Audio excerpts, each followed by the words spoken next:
Good morning everyone. दोस्तों आज है अप्रैल 19 2022 और हम लोग करने वाले हैं द हिंदू न्यूज़पेपर की एनालिसिस। मेरा नाम है सितेंद्र चौधरी और रोज की तरह आपके लिए कुछ सिलेक्टेड टॉपिक्स लेके आया हूं। एक बार ब्रीफली देख लेते हैं दोस्तों आज कौन कौन से टॉपिक पढ़ेंगे। फ्रंट पेज पे जो न्यूज़ रहेंगी थोड़ा सा वो देखेंगे, वैसे ज़्यादा न्यूज़ है नहीं। फिर देखेंगे थोड़ा सा होल सेल प्राइस इंडेक्स के बारे में। एक्चुअली ये वाली जो न्यूज़ है ना वो फ्रंट पेज की ही न्यूज़ है, मैंने इसको अलग से मैंशन किया है क्योंकि यहाँ पे काफ़ी कंटेंट मैंने ऐड किया है।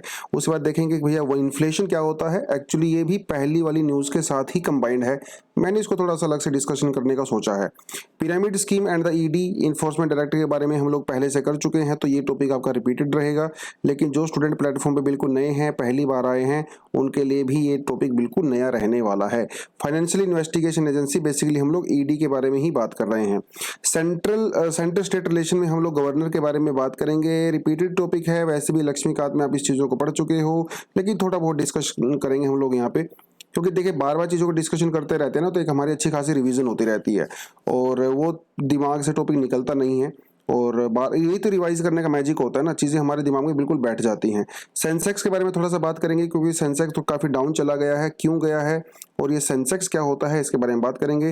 गुरु तेग बहादुर जी के बारे में थोड़ा बात करेंगे क्योंकि सेंट्रल गवर्नमेंट ने कुछ डिसीजन लिया है इनके बारे में, तो वो पूरा मामला क्या है वो देखेंगे। यूनाइटेड किंगडम और रवांडा डील, ये डील क्या है, काफ़ी दुनिया भर में कंट्रोवर्सी हो रही है इसके लिए, उसके बारे में बात करेंगे क्योंकि ये माइग्रेंट्स के बारे में है, तो थोड़ा सा इसको भी हम लोग देखने वाले हैं। Crypto currency and the CBDC, CBDC का मतलब है सेंट्रल बैंक डिजिटल करेंसी, तो आरबीआई इसको इशू करने वाला है और बहुत सारी मतलब आज जो सेंट्रल बैंक से दुनिया के वो इसको इशू करने वाले हैं। तो क्रिप्टो करेंसी का क्या रिलेशन है, एक्चुअली ये आज का एडिटोरियल सेक्शन रहने वाला है और ये जो यूके रवांडा वाला डील है ये है आज का एक्सप्लेनर सेक्शन। आपको देखने में ऐसा लग रहा होगा कि नंबर ऑफ न्यूज़ बहुत ज़्यादा हैं, लेकिन इनमें से मोस्टली न्यूज़ जो है दोस्तों वो रिपीटेड ही हैं, तो उस पर हम लोग ज़्यादा फोकस करेंगे नहीं। कुछ नया न्यूज़ होगा तो उस पर ज़्यादा फोकस करने वाले हैं। तो बढ़ते हैं, देखिए आज फ्रंट पेज पे क्या है पूरा मामला। देखिए मैं 2 दिन से आउट ऑफ स्टेशन था, मुंबई आया हुआ था, तो इसलिए मैं एनालिसिस आपकी नहीं कर पाया, लेकिन मैं कोशिश करूंगा कि यहाँ से आपकी एनालिसिस रेगुलर बेसिस पे रहे।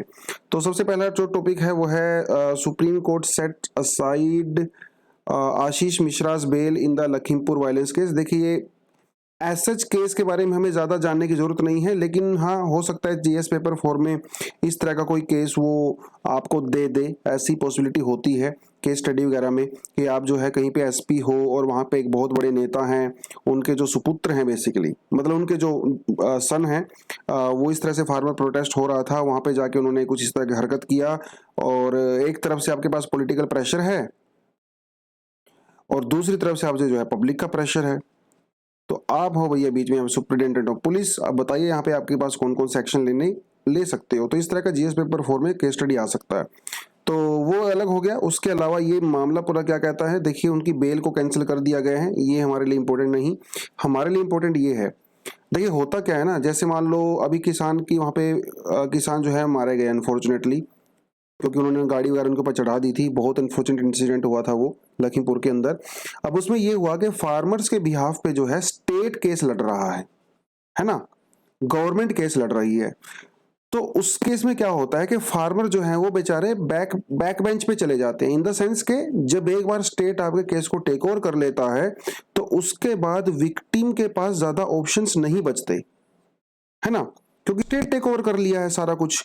लेकिन सुप्रीम कोर्ट ने यह कहा कि जो विक्टिम होते हैं, हालांकि वो सिर्फ और सिर्फ फेंस पे बैठ के वॉचिंग नहीं कर सकते प्रोसीडिंग को, वो भी प्रोसीडिंग के अंदर पार्टिसिपेट कर सकते हैं। अगर एक बार स्टेट ने केस ले लिया, इसका मतलब ये नहीं कि जो विक्टिम है भैया वो दीवार पे बैठ के पूरा केस देखता रहे दूर से, नहीं नहीं, ऐसा नहीं होना चाहिए। Victim have unbridled participatory rights from the stage of investigation to the culmination of the proceedings, मतलब हर स्टेज पे विक्टिम अपने केस को ट्रैक कर सकता है। सरकार ये नहीं कह सकती कि भाई आप अपने घर पे बैठी हो, आप बैठो, आपके भैया पे हम लोग लड़ लेंगे, नहीं नहीं। Victim have been clearly denied an opportunity to be heard at the time of the grant of the bail to the accused, क्योंकि पहले इनको बेल दी गई थी, है ना, ये जो मंत्री साहब थे उनके बेटे को बेल दी गई थी, उस केस में विक्टिम के कंसर्न को इग्नोर कर दिया गया था सरकार के द्वारा। लेकिन सुप्रीम कोर्ट ने कहा ऐसा नहीं होना चाहिए फ्यूचर में। इवन अगर केस सरकार भी लड़ रही है, उस केस में भी विक्टिम के पास पूरी पावर होती है अपनी इन्वेस्टिगेशन वगैरह की जांच करने की और पूरे मामले को देखने की। तो ये थोड़ा सा आर्टिकल है और इसमें कुछ खास है नहीं। Wholesale price index climbs to 14.55 degree percentage in March. ये थोड़ा भी हम थोड़ी देर में देखने वाले हैं थोड़ा डिटेल के साथ। बाकी आज फ्रंट एंड पेज पे कोई अनफॉर्चुनेटली कुछ है नहीं। ईडी के बारे में थोड़ा सा आगे देखेंगे पूरा मामला क्या है। लेकिन जो हम लोगों ने वहां पे डिटेल में नहीं दिया हुआ है वो ये वाला टॉपिक है, क्योंकि ज्यादा इंपॉर्टेंट था नहीं तो मैंने सोचा इसको न्यूज़पेपर से करवा देता हूँ। देखिए मामला ये रहता है ना दोस्तों कि यूनाइटेड किंगडम के अंदर बहुत सारे माइग्रेंट्स वो इलीगली आते हैं। तो जैसे कई सारी कंट्री हैं, अफगानिस्तान, सूडान, यमन, तो वो लोग क्या करते हैं ना, यूरोप में एंट्री करते हैं, फ्रांस से होते हुए इंग्लिश चैनल को क्रॉस करके फिर वो ब्रिटेन में घुसने की कोशिश करते हैं। अब इंग्लिश चैनल का तो पता होगा ना आपको, जैसे यहाँ पे ये यूरोप है तो बीच में जो वाटर बॉडी है इसे इंग्लिश चैनल कहते हैं। तो ये बोट पे बैठ के ना इलीगली यहाँ पे आ जाते हैं। अनफॉर्चुनेटली कई सारे लोग जो है वो बीच में बोट पे ही मर जाते हैं, लेकिन जैसे ही वो इंग्लैंड में पहुंचते हैं तो इंग्लैंड की पुलिस उनको यहाँ पे अरेस्ट कर लेती है, कोई बात नहीं, तो उनको 2-4 महीने 6 महीने जेल में रखती हैं, उनके बाद उसको रिलीज कर देती हैं। ये यूजुअल प्रोसेस होता है ना। अगर आप हरियाणा पंजाब से बिलोंग करते होंगे तो आपको पता होगा कि बहुत सारे लोग यहाँ से भी जो है दूसरी कंट्री में इलीगली जाते हैं और वो इसी रूट के थ्रू जाते हैं। ऑस्ट्रेलिया में जाते हैं, यूके यूएसए वगैरह में, मैक्सिको के थ्रू जाते हैं। तो अब तक क्या होता था, अब तक यूके इन माइग्रेंट्स को वहां पे रखते थे और कुछ को डिपोर्ट कर देते थे वापिस, लेकिन कुछ को वहीं पे रख लेते थे। तो अब यूके के अंदर जो है वो एंटी माइग्रेंट सेंटीमेंट बहुत ज्यादा हाई हो रहा है, तो वो लोग माइग्रेंट्स को बिल्कुल भी वेलकम नहीं करते। तो उन्होंने क्या किया, उन्होंने रवांडा के साथ एक डील किया। रवांडा तो आपको पता होगा है ना, कंट्री है। तो रवांडा के साथ उन्होंने क्या डील किया, उन्होंने कहा कि भैया हमारी कंट्री में जो भी इलीगल माइग्रेंट्स आएंगे ना, हम उनको आपकी कंट्री में भेज देंगे, आप लोग उनका टेक केयर करो, उनको एजुकेशन दो, उनको कैंप के अंदर रखो, जो मर्जी करना है करिए, हम आपको पैसा देंगे। समझ रहे हो, आपने बीपीओ सुना होगा, बिजनेस प्रोसेसिंग आउटसोर्सिंग, तो यहाँ पे जो है इंसानों की आउटसोर्सिंग हो रही है कि हम उसको अपनी कंट्री में नहीं रखेंगे, लेकिन हमारे पास पैसा है, हम आपको पैसा देंगे और आप उनको जो है अपनी कंट्री में रखिए। ये जो है पूरी डील हुई है उनके बीच में, 120 मिलियन पाउंड की डील हुई है। और ऐसी बात नहीं है कि यूके ऐसा पहला कंट्री है, ऑस्ट्रेलिया भी इस तरह की हरकतें पहले करता रहा है। ऑस्ट्रेलिया ने डील किया हुआ है एक और कंट्री के साथ जिसका नाम है Papua New Guinea, Papua New Guinea. अब पपुआ न्यू गिनी में जो है पिछले कुछ सालों में जो वहां पे क्लैश हो गए, वहां पे दंगे हो गए, तो ऑस्ट्रेलिया ने एक और कंट्री के साथ डील किया जिसका नाम है नौरू। तो ऑस्ट्रेलिया भी ऐसा ही करता है, यूके भी ऐसा ही कर रहा है। उनकी कंट्री में जो भी लीगल माइग्रेंट्स आएंगे उनको जहाज में बैठा के जो है किसी अफ्रीकन कंट्री में भेज दे रहे हैं, उनको पैसा दे देते हैं, वहां पे वो लोग कैंप में रहते हैं या फिर उन्हीं की कंट्री में उनको वापस भेज देते हैं। तो बेसिकली कहने का मतलब ये है कि चाहे लोग जितना मर्जी ह्यूमन राइट्स के बारे में बात करें, चाहे कितना ही नेचुरल राइट्स के बारे में बात करें, चाहे कितना ही ह्यूमन मिजरी के बारे में बात करें, लेकिन जब बात इनके खुद के ऊपर आती है तो ये लोग बिल्कुल दोगलापन अपना दिखाते हैं। गरीब आदमी जो वहां से मार धाड़ के उसको भेजा गया है, अब आप ये देखिए कि अफगानिस्तान, सूडान और यमन से तो वही लोग आएंगे ना जिनको वहां पे जान पे खतरा होगा, है ना, जिनके भूखमरी होगी, खाने को अनाज नहीं होगा, वही तो लोग आएंगे ना यार। तो शौक से तो कोई नहीं जाता है, मोस्टली लोगों की तो मजबूरियां ही होती हैं, लेकिन ये क्या करेंगे, नहीं नहीं आप हमारे कंट्री में वेलकम नहीं हो, आप जो है वापिस जाइए। तो ये जो है थोड़ा सा इसलिए इस काफी मूव को क्रिटिसाइज किया जा रहा है और काफी कंट्रोवर्शियल मुद्दा भी हो गया है। तो ये थोड़ा सा आपको देखना है, बाकी तो इससे ज्यादा कोई न्यूज पढ़ने का जरूरत नहीं है। यहाँ आप क्या कर सकते हो एग्जाम के पर्सपेक्टिव से, आप रवांडा वगैरह की लोकेशन देख सकते हो, रवांडा के आसपास और कौन सी कंट्री है थोड़ा बहुत वो आप देखना है तो आप ज्योग्राफी के पर्सपेक्टिव से देख सकते हो। तो यही था इसमें दोस्तों न्यूज। आज का जो सेकंड जो टॉपिक है यहाँ पे वो है होलसेल प्राइस इंडेक्स के बारे में, इन्फ्लेशन के बारे में, क्या कि इंडिया में इस समय काफी ज्यादा हाई चल रही है, लगभग 15% के लगभग WPI चल रहा है, जो कि काफी हाई होता है। इसे हम लोग प्रोड्यूसर इंडेक्स भी कहते हैं, क्योंकि ये कंज्यूमर को इम्पैक्ट नहीं करता। कंज्यूमर को जो इम्पैक्ट करता है उसे बेसिकली हम लोग CPI बोलते हैं। आपसे सवाल मेरा ये है कि आप ये बताइए कि WPI का जो है बेस ईयर क्या है। CPI का तो हम लोगों ने कई बार कर लिया, WPI का भी बता दो कमेंट सेक्शन में जरा एक बार जाके। तो उसका रीजन क्या है WPI इंडेक्स बढ़ने का? रीजन है fuel, crude oil, petrol, diesel, है ना, नेचुरल गैस, पावर, बिजली भैया महंगी हो गई है, वो सारी की सारी चीजों की वजह से। ट्रांसपोर्ट महंगा हो गया है, तो बेसिक मेटल्स भी महंगे हो गए हैं क्योंकि सप्लाई चेन की दिक्कत आ गई है। रशिया और यूक्रेन की जो लड़ाई हो गई है तो दुनिया भर में जो सप्लाई चेन थी डिस्टर्ब हो गई है। तो इन सारे रीजन की वजह से डब्ल्यूपीआई एक्चुअली यहाँ पे महंगा हो गया है। डब्ल्यूपीआई इन्फ्लेशन को जो है हेडलाइन इन्फ्लेशन भी बोला जाता था, और 2014 से पहले हम लोग डब्ल्यूपीआई को ही मेन इन्फ्लेशन का इंडेक्स मेजर करते थे, लेकिन 2014 में हम लोगों ने सीपीआई के ऊपर उसको शिफ्ट कर दिया है। तो ये कुछ चीजें आपको पता होनी चाहिए। और डब्ल्यूपीआई के अंदर जितनी भी आइटम्स होती हैं, अगर आप कमेंट सेक्शन में बता सको तो मुझे बताओ कि डब्ल्यूपीआई के अंदर कितनी आइटम्स होती हैं। तो 3 यहाँ पे बेसिकली कैटेगरी में डिवाइड किया गया है, ये आपका एग्जाम में पूछ सकता है। तो सबसे ज्यादा जो वेटेज होता है वो मैन्युफैक्चरिंग प्रोडक्ट्स का होता है, फिर प्राइमरी आर्टिकल्स का होता है, फ्यूल और पावर का होता है। तो आप क्लियरली देख सकते हो कि जो ये प्रोड्यूसर इंडेक्स होता है डब्ल्यूपीआई, इसमें मैन्युफैक्चरिंग प्रोडक्ट्स की वेटेज सबसे ज्यादा है। लेकिन जब आप सीपीआई में देखोगे ना तो वहां पे कंज्यूमर प्रोडक्ट्स की सब जो वेटेज है वो सबसे ज्यादा है, क्योंकि वो कंज्यूमर को डायरेक्टली इंपैक्ट करता है। होलसेल प्राइस इंडेक्स के बारे में कुछ चीज़ अगर आपको जाननी है तो आप डेफिनेटली यहाँ पे उसको जाके देख सकते हो। सीपीआई के बारे में भी कुछ स्लाइड, ये एक्चुअली पुरानी स्लाइड है, पुरानी है, मैंने कुछ नया इसमें ऐड नहीं किया, मैंने जस्ट वहां से कॉपी पेस्ट कर दिया। अब आप ये समझिए कि इन्फ्लेशन क्या होता है, क्योंकि जब इन्फ्लेशन की बात करते हैं तो कई बार लोग ऐसा होता है ना, डब्ल्यूपीआई के बारे में सब कुछ पढ़ लिया, सीपीआई के बारे में पढ़ लिया, सब कुछ जान लिया, लेकिन बेसिक सा क्वेश्चन हमारे दिमाग से निकल जाता है कि भैया एक्चुअली इन्फ्लेशन क्या होता है। तो इन्फ्लेशन के बारे में कुछ 1-2 बेसिक चीज आपको बता देता हूँ। देखिए, इन्फ्लेशन का वैसे तो सीधा सीधा सा मतलब होता है, अगर बिल्कुल आम आदमी की भाषा में बोले तो प्राइस राइज बोलते हैं इसको, है ना। और एक चीज आपको बताता चलूं कि ये प्राइस राइज कोई एक आइटम का नहीं होता है, नंबर ऑफ आइटम्स का जब प्राइस राइज होता है ना तब वो पूरे उसको हम लोग इन्फ्लेशन बोलते हैं। और ये भी over a period of time होना चाहिए। ऐसा नहीं है कि भैया आज जो है बनाना वो 60 रुपए दर्जन थे, कल को 80 रुपए दर्जन हो गए, अरे हमारे तो इकोनॉमी के अंदर इन्फ्लेशन आ गया। ऐसा नहीं होता है, over N extended period of time होना चाहिए और कई सारी आइटम जो है एक साथ होनी चाहिए, उसे कहते हैं हम लोग इन्फ्लेशन। इन्फ्लेशन के बहुत सारे इंपैक्ट होते हैं, जैसे अगर आप बात करो सबसे जो बड़ा इंपैक्ट होता है वो करेंसी की वैल्यू के ऊपर होता है। करेंसी वैल्यू एक्चुअली इन्फ्लेशन के टाइम पे डिक्रीज हो जाती है ना। देखिए, हम ऐसा बोलते हैं ना कि हमारे दादाजी के टाइम में 1 रुपए में बर्थडे पार्टी हो जाती थी। वैसे तो उस टाइम में कोई बर्थडे पार्टी करता नहीं था, लेकिन पैसे की कीमत बहुत ज्यादा थी। आज के समय में भैया 1 रुपया किस लिए यूज होता है? मेरे ख्याल से वो किसी क्रिकेट मैच वगैरह में टॉस करने से ज्यादा यूज नहीं होता होगा, गुल्लक में आप उसको डाल देते हो, है ना। तो ये क्या है, इन्फ्लेशन की वजह से करेंसी की वैल्यू कम हो जाती है। कल मान लो, कल जो है येस्टरडे आप 50 रुपए दर्जन केले ले गए जिसमें आपको 12 दर्जन केले मिले, लेकिन आज मान लो अगर प्राइस राइज हो गया तो वही सेम 12 केले खरीदने के लिए आपको 60 रुपए देने पड़ते हैं। Are you getting this point? तो 60 रुपए की वैल्यू कम हो गई है, पैसे की वैल्यू कम हो गई। आज आप 50 रुपए में 12 केले नहीं खरीद सकते, जबकि कल आपको 50 रुपए में 12 केले मिल रहे थे। इसका मतलब 50 रुपए की वैल्यू कम हो गई है, उसमें कम सामान आ रहा है। तो सबसे बड़ा फर्क पड़ता है इन्फ्लेशन का करेंसी की वैल्यू के ऊपर, करेंसी की वैल्यू गिर जाती है। तो ये थोड़ा बस आपको पता होना चाहिए। हालांकि चीजें और भी हैं इन्फ्लेशन के बारे में, ठीक है, लेकिन फिलहाल आपको इतना समझोगे तो इतने पॉइंट के आपके लिए सफिशिएंट है। बाकी बाद में हम लोग कभी ना कभी डिस्कस कर लेंगे, ठीक है। उसके अलावा आपको ये कुछ चीजें यहाँ पे पढ़नी है तो आप उसको जाके पढ़ सकते हो।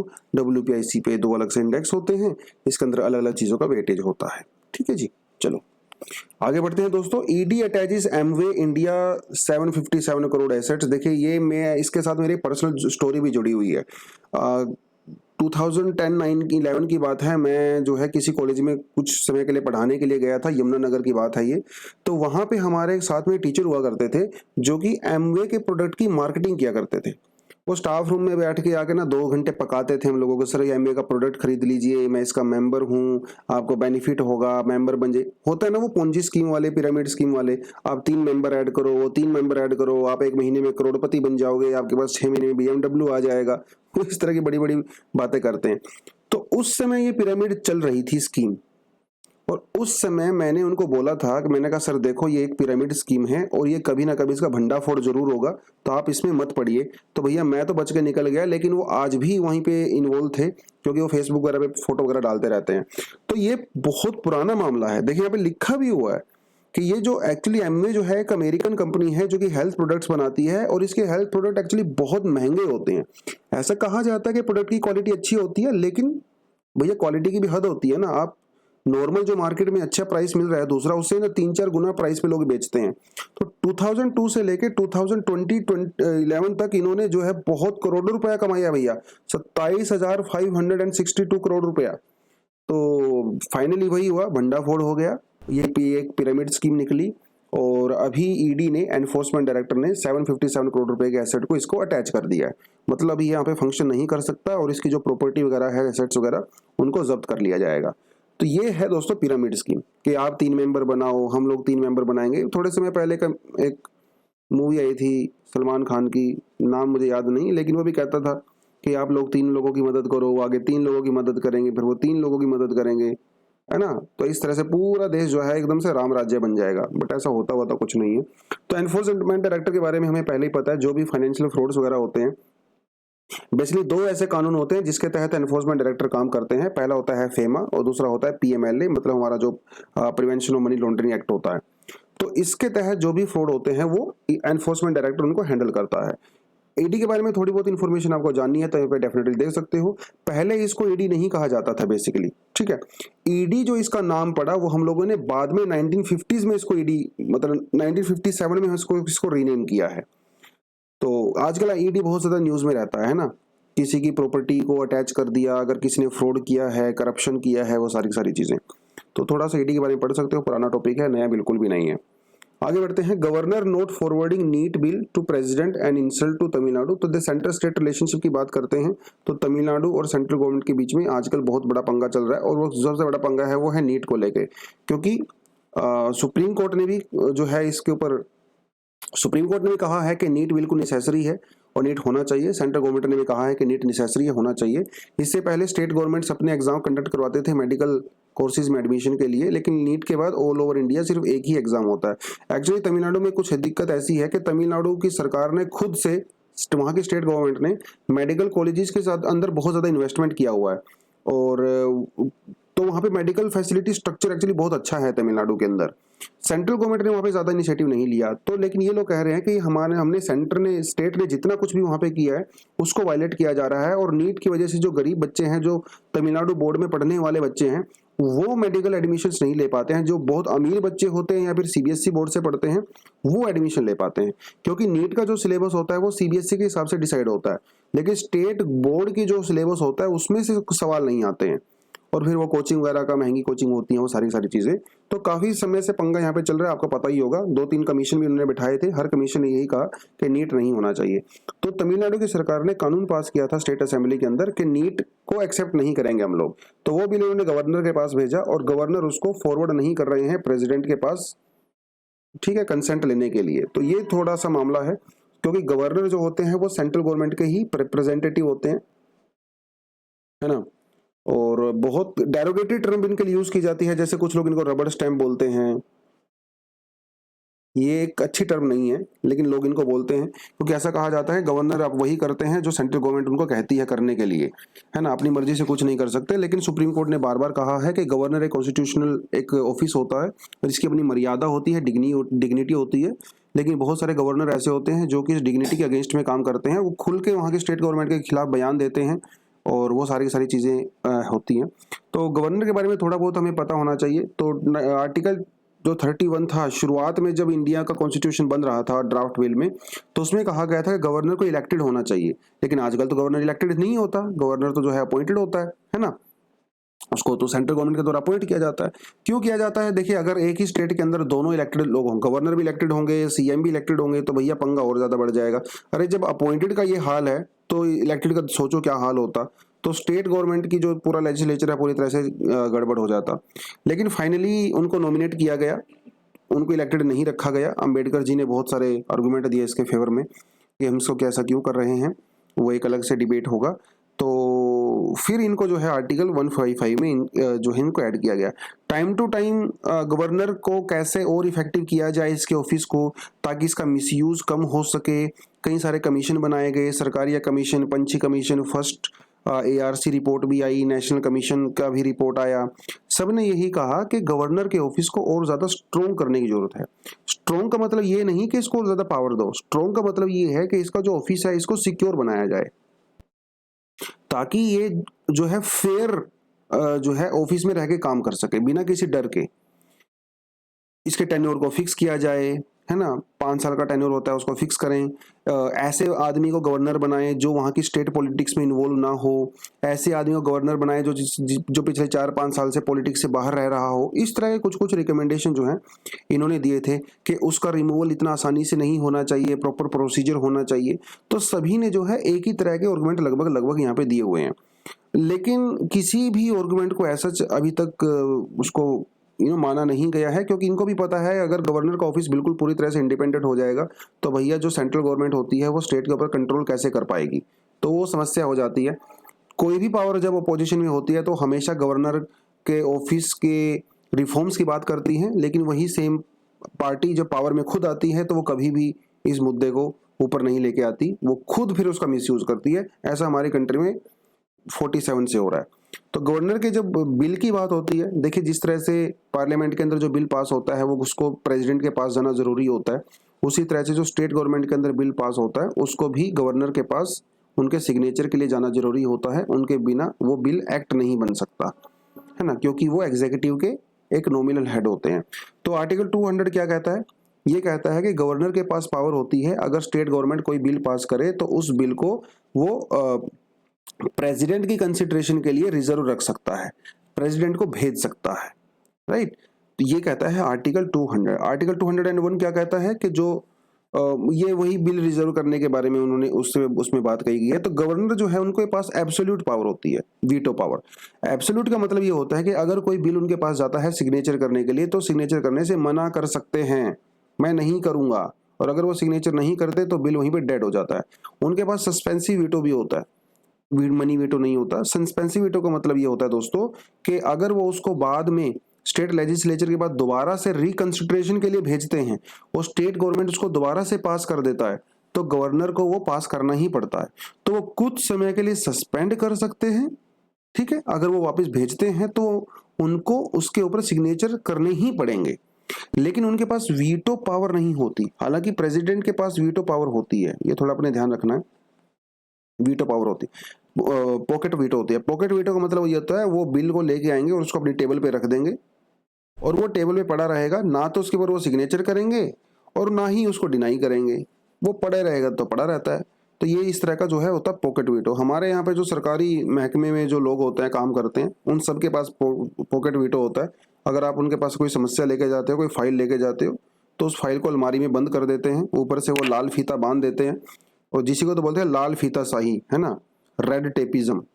आज भी अगर आप सरकारी ऑफिस में जाओगे, हालांकि अब चीज़ें काफ़ी सुधर गई हैं, लेकिन उनके ऑफिस में ना 2-3 अलमारी रखी होती हैं दीवारों के साइड में, उनके अंदर ना फाइल पे फाइलें चढ़ी रहती हैं और वो रेड कलर का वहाँ पे टेप लगी होती है, इसलिए उसको रेड टेपिज्म कहता है। तो ये थोड़ा सा आपको यहाँ पे पता होना चाहिए। गवर्नर के बारे में कुछ और इन्फॉर्मेशन आपको चाहिए तो वो आपको यहाँ पे मिल जाएगा। Governor can reserve the bill for the president consideration in the following case. कौन कौन से केस में गवर्नर प्रेसिडेंट के लिए रिजर्व कर सकते हैं? अगर उनको लगता है कि ये बिल जो है कॉन्स्टिट्यूशन को वायलेट करता है तब रख सकते हैं। अगर उनको लगता है कि जो डीपीएसपी है उसके अगेंस्ट में काम कर रहा है या फिर कंट्री के इंटरेस्ट के अगेंस्ट में ऐसा कोई बिल, वैसे तो पास होता नहीं है ऑफ कोर्स, लेकिन अगर उनको ऐसा लगता है कि ऐसा हो रहा है तो वो कर सकते हैं। अगर लगता है कोई ऐसा बिल है जो नेशनल इंपॉर्टेंस का है, जैसे नीट वाला है, ये भी इसी कैटेगरी के अंदर रखा जाएगा बेसिकली, अभी तक तो किया नहीं है उन्होंने, बट कुछ कुछ चीज़ें हैं जिसमें वो ये कर सकते हैं, ठीक है। ये थोड़ा आपको पता होना चाहिए थोड़ा, क्योंकि लक्ष्मीकांत आप ऑलरेडी पढ़ चुके हो, तो एक सवाल मैं यहाँ से आपसे पूछ सकता हूँ। आप ये बताइए कि जो पार्डनिंग पावर होती है ना, किस केस में? अगर किसी को डेथ सेंटेंस मिलता है, अगर उसको मृत्यु दंड मिलता है, तो ये पार्डनिंग पावर में गवर्नर की पावर और प्रेसिडेंट की पावर किस तरह से डिफरेंट होती है, ये आप मुझे नीचे कमेंट सेक्शन में बताओगे और मैं सभी के कमेंट पढ़ूंगा। आज दिन में मुझे समय जरूर मिलेगा, देखते हैं कितने बच्चे इसको रिप्लाई करते हैं, ठीक है। आगे बढ़ते हैं दोस्तों। आज का जो अगला टॉपिक है वो है सेंसेक्स के बारे में। सेंसेक्स जो है वो 2% नीचे चला गया क्योंकि इसमें जो बहुत बड़ी बड़ी कंपनी जैसे HDFC, इन्फोसिस, विप्रो, उनके शेयर डाउन हो गए हैं। तो ये हमारे लिए कोई खास नहीं है, हमने कौन सा इन्वेस्टमेंट करना है ना, इतना पैसा ही नहीं है हमारे पास इन्वेस्टमेंट करने के लिए। तो लेकिन सेंसेक्स क्या है ये थोड़ा आपको पता होना चाहिए। देखिए जैसे हमारे पास बॉम्बे स्टॉक एक्सचेंज है या नेशनल स्टॉक एक्सचेंज है, जैसे हम लोग WPI CPI होता है ना इन्फ्लेशन को मेजर करने के लिए, इसी तरह से इनके पास भी कंपनीज कितनी ग्रो कर रही हैं, कितना नहीं कर रही हैं, और कितना इन्वेस्टमेंट आ रहा है, कितना नहीं जा रहा है, शेयर ऊपर जा रहा है, नीचे जा रहा है, उसको मेजर करने के लिए इनके पास भी एक इंडेक्स होता है, जैसे हमारे पास इन्फ्लेशन के लिए होता है। उस इंडेक्स को ही कहा जाता। अब वो इंडेक्स अलग अलग होते हैं। जैसे बॉम्बे स्टॉक एक्सचेंज के पास जो इंडेक्स होता है उसे बोलते हैं सेंसेक्स, ठीक है, सेंसेक्स। नेशनल स्टॉक एक्सचेंज के पास जो इंडेक्स होता है उसे बोलते हैं निफ्टी 50, ये आपने सुना होगा बहुत बार, ठीक है। तो उसमें क्या होता है कि जो टॉप 30 कंपनी होती हैं उन कंपनी के शेयर्स को कंसिडर किया जाता है। आप जैसे बोलते हैं ना सेंसेक्स जो है 50 पॉइंट ऊपर चला गया, तो इसका मतलब ये है कि टॉप 30 कंट्री के शेयर जो है ऊपर चले गए ओवरऑल मिला के, सबके नहीं, टॉप 30 के। क्योंकि टॉप 30 कंट्री की हेल्थ ये बता सकती है आपको ओवरऑल के पूरा स्टॉक मार्केट में किसकी हेल्थ ऊपर है, किसकी हेल्थ नीचे है। स्टॉक मार्केट बेसिकली प्लेटफॉर्म होता है जहां पे आप किसी कंपनी के शेयर्स खरीद सकते हो और बेच सकते हो। तो ये Sensex basically Bombay stock exchange का है, ये बस थोड़ा सा आपको यहाँ पे पता होना चाहिए। और इंडिया का सबसे ओल्डेस्ट स्टॉक एक्सचेंज है, ठीक है। 1986 में स्टैंडर्ड एंड पुअर ने के द्वारा इसको एस्टेब्लिश किया गया था। स्टैंडर्ड एंड पुअर जो है एक वर्ल्ड की बहुत ही पुरानी और बहुत ही जानी मानी एक क्रेडिट रेटिंग एजेंसी भी है। वो बस थोड़ा सा आपको यहाँ पे पता होना चाहिए। और ये किस तरह से मेजर करते हैं, इनका तरीका क्या है मेजर करने का, जो फ्री फ्लोटिंग जो कैपिटलाइजेशन मेथड होता है उसको यूज करते हैं। मतलब आपकी शेयर्स की कितनी वैल्यू है मार्केट में, तो पर शेयर की कितनी वैल्यू है और नंबर ऑफ शेयर कितने होते हैं, उनको आपस में मल्टीप्लाई किया जाता है। उसके बाद जो वैल्यू आती है उसको हम लोग काउंट करते हैं, फिर हम लोग मेजर करते हैं कि भैया सेंसेक्स ऊपर गया या नीचे गया, ठीक है। ये बस थोड़ा आपको पता होना चाहिए। चलिए जी, इसमें और कुछ खास है नहीं। Guru Tegh Bahadur birth anniversary fete at the Red Fort. सरकार ने ये डिसीजन लिया है कि गुरु तेग बहादुर जी की 400th जो बर्थ एनिवर्सरी है उसको हम लोग रेड फोर्ट के ऊपर मनाएंगे। और क्योंकि जो आज़ादी का जो अमृत महोत्सव है उसके तहत इनको बेसिकली मनाया जाएगा। तो ये थोड़ा सा न्यूज़ में इसलिए था। गुरु तेग बहादुर जी के बारे में कुछ कुछ चीज़ें आपको पता होनी चाहिए। गुरु तेग बहादुर जी को प्रोटेक्टर ऑफ ह्यूमैनिटी भी कहा जाता है। पंजाबी में इनको कहा जाता है श्रेष्ठ दी चादर, है ना, श्रेष्ठ दी चादर। श्रेष्ठ मतलब सृष्टि, ह्यूमैनिटी दुनिया, वर्ल्ड, ठीक है, वो इनको कहा जाता है। और गुरु तेग बहादुर जी जो है 9th गुरु हुआ करते थे। गुरु तेग बहादुर जी के जो हिम्स है, जो इन्होंने लिखी हैं चीज़ें, पोइम्स वगैरह, वो गुरु ग्रंथ साहिब में भी ऐड की गई हैं। 10वें गुरु थे गुरु गोविंद सिंह जी, है ना। उस गुरु गोविंद सिंह जी के पास जो गुरु परंपरा है वो यहाँ पे खत्म हो गई। और गुरु ग्रंथ साहिब जो है ना उनको ही एज अ लिविंग गुरु माना जाता है सिखिज्म में आज के समय में। और इन्होंने एक टाउन की स्थापना भी की थी जिसका नाम है चकनानकी, पंजाब के अंदर। और 1675 में गुरु तेग बहादुर जी को औरंगजेब के द्वारा बड़ा ही घिनौने तरीके से मरवा दिया गया था। तो वो कुछ कहानी आपको पता ही होगा डेफिनेटली। तो ये थोड़ा सा इसलिए न्यूज़ में था, वो आपको पता होना चाहिए।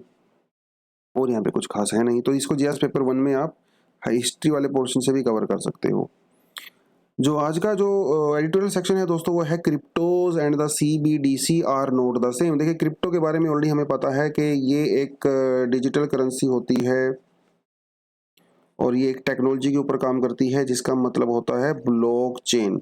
ये काफ़ी फुल प्रूफ टेक्नोलॉजी होती है और इसके तहत हैकिंग वगैरह के चांसेस काफ़ी कम होते हैं और ट्रांजैक्शन काफ़ी फास्ट हो जाती हैं। सिक्योर है बेसिकली पूरा मेथड, लगभग आप ये कह सकते हो 99% काफ़ी सिक्योर होता है। अब क्रिप्टो देखो, क्रिप्टो के साथ हमेशा वर्ड यूज किया जाता है करेंसी, लेकिन इसको करेंसी बोलने में समस्या है। दोस्तों करेंसी तो वो होती है ना, क्या मार्केट जाओ आपको सब्जी लेनी है तो करेंसी देके सब्जी खरीद लो, आप शोरूम में जाते हो कार खरीदनी है करेंसी देके कार खरीद लो। लेकिन क्या आप बिटकॉइन से कार खरीद सकते हो? नहीं खरीद सकते। तो क्या बिटकॉइन को क्रिप्टो करेंसी कहना सही होगा? नहीं होगा, क्योंकि करेंसी वाला ये काम ही नहीं करता। हाँ, ये एक एसेट हो सकता है, जैसे किसी कंपनी के शेयर्स होते हैं, है ना, उस कंपनी के शेयर्स की वैल्यू इंक्रीज होती रहती है, डिक्रीज होती रहती है, एसेट कह सकते हो इसको, करेंसी नहीं कह सकते जब तक आप ट्रांजैक्शन नहीं करोगे। तो सरकार का भी यही कहना है। सरकार का कहना है क्योंकि क्रिप्टो एक करेंसी नहीं है, ये एक एसेट है, इसीलिए मैं उसके ऊपर टैक्स लगाऊंगा।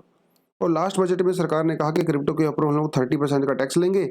आरबीआई ने कहा है कि क्रिप्टो जो है पूरी तरह से इलीगल है। आरबीआई एक्चुअली क्रिप्टो करेंसी को लेके बहुत ज़्यादा एक टफ स्टैंड रखा है, बड़ी बड़ी बातें उन्होंने कही हैं।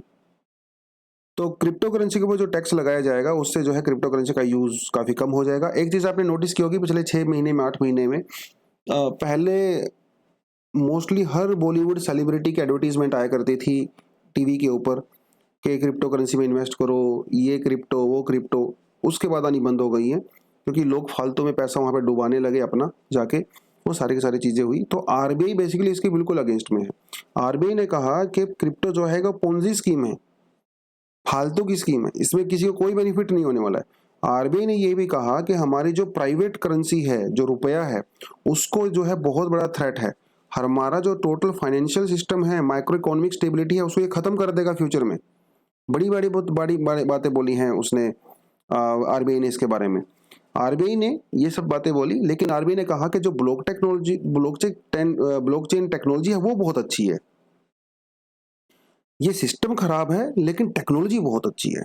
तो क्या इस टेक्नोलॉजी का मैं अपने लिए यूज कर सकता हूँ? डेफिनेटली कर सकता हूँ, क्योंकि इस टेक्नोलॉजी के भैया फायदे बहुत हैं। इंटरनेशनल जो ट्रांजैक्शन होती है बहुत फास्ट हो सकती है, उसमें जो खर्चा होता है वो भी बहुत कम होता है, फुल प्रूफ होता है, हैकिंग के चांसेस नहीं होते हैं। और प्रिंटिंग जो आप पैसा करते हो, प्रिंट करते हो, प्रिंट करने में बहुत सारा पैसा खर्चा होता है ना, वो खर्चा भी नहीं होगा। सिक्योरिटी भी होती है, आपको जेब में पैसा लेके नहीं चलना है। तो फायदे तो बहुत हैं ब्लॉकचेन टेक्नोलॉजी के। तो आरबीआई ने कहा कि मैं इस टेक्नोलॉजी का यूज करूंगा, लेकिन क्रिप्टो को मैं इलीगल डिक्लेयर करूंगा।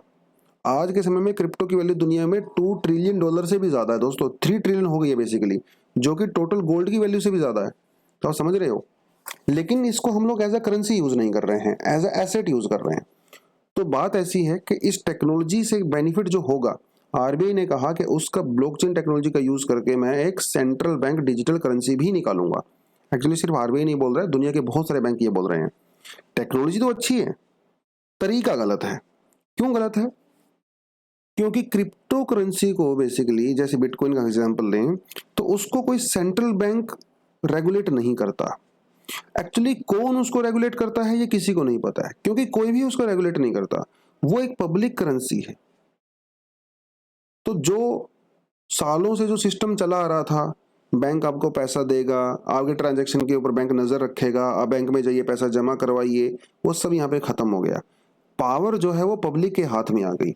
कोई भी सेंट्रल अथॉरिटी ऐसी नहीं जो क्रिप्टो को रेगुलेट करती है। अब इसी बात से सारे के सारे सेंट्रल बैंक जो है वो डरे हुए हैं कि भैया कहीं फ्यूचर में ऐसा ना हो कि हमारा रोल ही खत्म हो जाए, लोग अपनी करेंसी को खुद ही रेगुलेट करने लगे, या मतलब खुद ही यूज करने लगे। वो यहाँ पे जो है थोड़ी सी दिक्कत है, इसीलिए ये सब घबराए हुए हैं, खासकर आरबीआई। कई सारे जो है फॉरेन कंट्री में तो बहुत यूज हो रहा है बिटकॉइन वगैरह वो सब। बट एनीवेज, क्रिप्टो जैसा करेंसी क्या उसको हम लोग यूज कर सकते हैं? देखिए क्या होता है मामला पूरा। जब अब ये जैसे हम लोगों ने 2000 रुपए का नोट हम लोग मान लो यूज कर रहे हैं, ये तो जस्ट एक पेपर है ना यार, इसकी अपनी खुद की कोई वैल्यू थोड़ी है ना। अब यहाँ पे जैसे गांधी जी की फोटो की जगह आपने जो है कोई और फोटो लगा दी, बाकी सब कुछ सेम है, तो क्या इसकी वैल्यू है? नहीं है, क्योंकि नकली नोट हो जाएगा ना। मान के चले यहाँ पे गांधी जी की फोटो भी है, सब कुछ सेम है, लेकिन इसके ऊपर आरबीआई के गवर्नर के सिग्नेचर नहीं है, तो क्या इसकी वैल्यू है? बिल्कुल भी नहीं है। कहने का मतलब ये है कि जो 2000 रुपए का नोट है, ये सिर्फ और सिर्फ एक पेपर है, एक कागज है, जब तक इसके ऊपर गवर्नमेंट की मंजूरी नहीं होती। जब गवर्नमेंट इसको बैक करती है तब जाके इसकी वैल्यू होती है। हाँ, लेकिन जैसे गोल्ड कॉइन है, गोल्ड कॉइन की खुद की भी वैल्यू होती है क्योंकि वो खुद में गोल्ड होता है। उसे जो है हम लोग इंट्रिंसिक वैल्यू बोलते हैं, लेकिन ये तो सिर्फ पेपर होता है। अब यहाँ पे इसे बोलते हैं फियाट करेंसी। इसे हम लोग दोस्तों फियाट करेंसी बोलते हैं। जैसे हमारा रुपया होता है ना, इसे फियाट करेंसी, डॉलर होता है, फियाट करेंसी होता है, क्योंकि अपनी खुद की सी कोई वैल्यू नहीं होती है, गवर्नमेंट इसको वैल्यू प्रोवाइड करवाती है। तो ये थोड़ी सी बात ये है। अब यहाँ पे समस्या ये है कि क्या हम लोग सीबीडीसी को एज अ क्रिप्टो मानेंगे या क्रिप्टो से अलग होगा? तो आरबीआई का कहना है कि ये बिल्कुल क्रिप्टो के जैसा नहीं होगा। क्यों नहीं होगा? देखिए, जैसे सरकार आपको करेंसी नोट देती है, तो आरबीआई करेंसी नोट को सिर्फ इश्यू करती है। अब वो करेंसी नोट कहाँ जा रहा है ये आरबीआई इसको ट्रैक नहीं करती। अब मान लो मेरी जेब में 10 रुपए पड़े हुए हैं, मैं उसको सब्जी वाले को देता हूँ, सब्जी वाला उसको किसी और को देता है, तो क्या आरबीआई ये ट्रैक कर रही है? नहीं कर रही है, उसके पास ऐसा कोई मैकेनिज्म ही नहीं है ट्रैक करने का। लेकिन जब आरबीआई इस डिजिटल करेंसी को इशू करेगा तो हर ट्रांजैक्शन के ऊपर आरबीआई नजर रखेगा, कहां से वह पैसा जा रहा है, किसके हाथ में जा रहा है, क्यों जा रहा है, कब जा रहा है। तो क्या इससे लोग खुश होंगे? नहीं खुश होंगे। आरबीआई को ऐसा लगता है कि ये काम करेगा, लेकिन बहुत सारे एक्सपर्ट का कहना है अगर आप ट्रांजैक्शन के ऊपर हर समय नजर रखोगे तो लोग इससे डिस्करेज होते हैं। ठीक है, क्योंकि इसको कंट्रोल करने के लिए आरबीआई को हर समय ट्रैक करना। अब क्या आरबीआई के पास इतनी टेक्नोलॉजी है कि वो इसको ट्रैक करे? क्या आरबीआई के पास इतना मैन पावर है कि इसको ट्रैक करे? तो ये चीजें और ज्यादा कॉम्प्लिकेटेड हो जाएंगी ना यार।